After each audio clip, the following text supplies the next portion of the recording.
But the Fromes are tough. Ethan'll likely touch 100.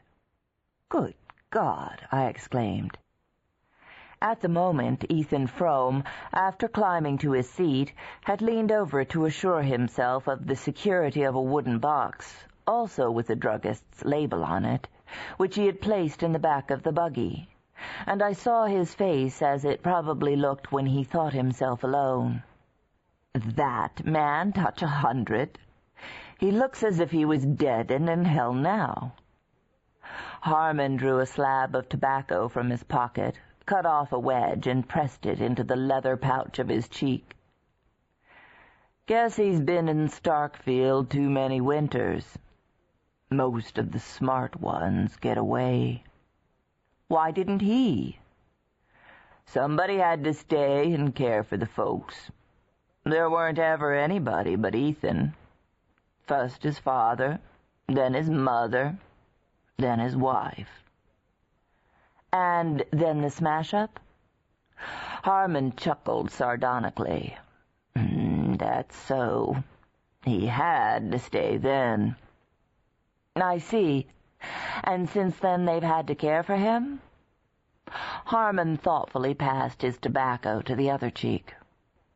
Oh, as to that, I guess it's always Ethan done the caring. Though Harmon Gow developed the tale as far as his mental and moral reach permitted, there were perceptible gaps between his facts, and I had the sense that the deeper meaning of the story was in the gaps. But one phrase stuck in my memory, and served as the nucleus about which I grouped my subsequent inferences.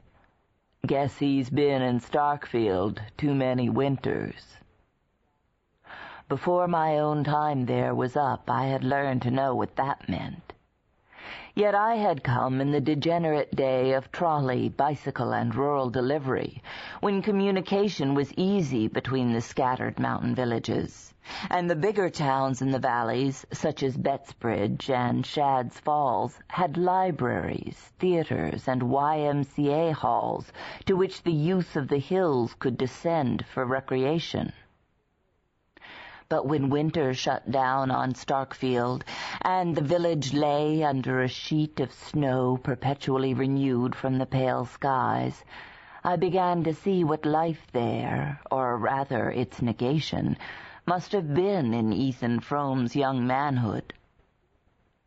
I had been sent up by my employers on a job connected with the big powerhouse at Corbury Junction, and a long-drawn carpenter strike had so delayed the work that I found myself anchored at Starkfield, the nearest habitable spot, for the best part of the winter. I chafed at first, and then, under the hypnotizing effect of routine, gradually began to find a grim satisfaction in the life. During the early part of my stay, I had been struck by the contrast between the vitality of the climate and the deadness of the community.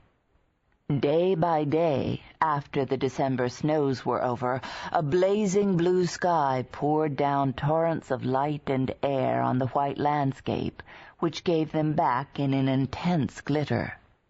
One would have supposed that such an atmosphere must quicken the emotions as well as the blood, but it seemed to produce no change except that of retarding still more the sluggish pulse of Starkfield. When I had been there a little longer, and had seen this phase of crystal clearness followed by long stretches of sunless cold, when the storms of February had pitched their white tents about the devoted village and the wild cavalry of March winds had charged down to their support, I began to understand why Starkfield emerged from its 6-month siege like a starved garrison capitulating without quarter. 20 years earlier, the means of resistance must have been far fewer, and the enemy in command of almost all the lines of access between the beleaguered villages. And considering these things, I felt the sinister force of Harmon's phrase, "Most of the smart ones get away." But if that were the case, how could any combination of obstacles have hindered the flight of a man like Ethan Frome? During my stay at Starkfield, I lodged with a middle-aged widow, colloquially known as Mrs. Ned Hale. Mrs. Hale's father had been the village lawyer of a previous generation, and Lawyer Varnum's house, where my landlady still lived with her mother, was the most considerable mansion in the village. It stood at one end of the main street, its classic portico and small-paned windows looking down a flagged path between Norway spruces to the slim white steeple of the Congregational Church. It was clear that the Varnum fortunes were at the ebb, but the two women did what they could to preserve a decent dignity. And Mrs. Hale, in particular, had a certain wan refinement not out of keeping with her pale, old-fashioned house. In the best parlor, with its black horsehair and mahogany weakly illuminated by a gurgling carcel lamp, I listened every evening to another and more delicately shaded version of the Starkfield Chronicle. It was not that Mrs. Ned Hale felt or affected any social superiority to the people about her. It was only that the accident of a finer sensibility and a little more education had put just enough distance between herself and her neighbors to enable her to judge them with detachment. She was not unwilling to exercise this faculty, and I had great hopes of getting from her the missing facts of Ethan Frome's story, or rather such a key to his character as should coordinate the facts I knew. Her mind was a storehouse of innocuous anecdote, and any question about her acquaintances brought forth a volume of detail. But on the subject of Ethan Frome I found her unexpectedly reticent. There was no hint of disapproval in her reserve. I merely felt in her an insurmountable reluctance to speak of him or his affairs. A low, "Yes, I knew them both. It was awful," seeming to be the utmost concession that her distress could make to my curiosity. So marked was the change in her manner, such depths of sad initiation did it imply, that, with some doubts as to my delicacy, I put the case anew to my village oracle, Harmon Gow, but got for my pains only an uncomprehending grunt. "Ruth Varnum was always as nervous as a rat. And come to think of it, she was the first one to see him after they was picked up. It happened right below Lawyer Varnum's, down at the bend of the Corbury Road, just round about the time that Ruth got engaged to Ned Hale. The young folks was all friends, and I guess she just can't bear to talk about it. She's had troubles enough of her own."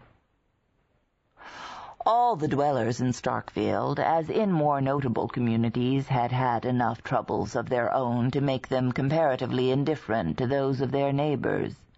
And though all conceded that Ethan Frome's had been beyond the common measure, no one gave me an explanation of the look in his face, which, as I persisted in thinking, neither poverty nor physical suffering could have put there. Nevertheless, I might have contented myself with the story pieced together from these hints, had it not been for the provocation of Mrs. Hale's silence, and, a little later, for the accident of personal contact with the man. On my arrival at Starkfield, Dennis Eady, the rich Irish grocer who was the proprietor of Starkfield's nearest approach to a livery stable, had entered into an agreement to send me over daily to Corbury Flats, where I had to pick up my train for the junction. But about the middle of the winter, Eady's horses fell ill of a local epidemic. The illness spread to the other Starkfield stables, and for a day or two I was put to it to find a means of transport. Then Harmon Gow suggested that Ethan Frome's bay was still on his legs, and that his owner might be glad to drive me over. I stared at the suggestion. Ethan Frome? But I've never even spoken to him. Why on earth should he put himself out for me? Harmon's answer surprised me still more. "I don't know as he would, but I know he wouldn't be sorry to earn $1." I had been told that Frome was poor, and that the sawmill and the arid acres of his farm yielded scarcely enough to keep his household through the winter, but I had not supposed him to be in such want as Harmon's words implied, and I expressed my wonder. "Well..."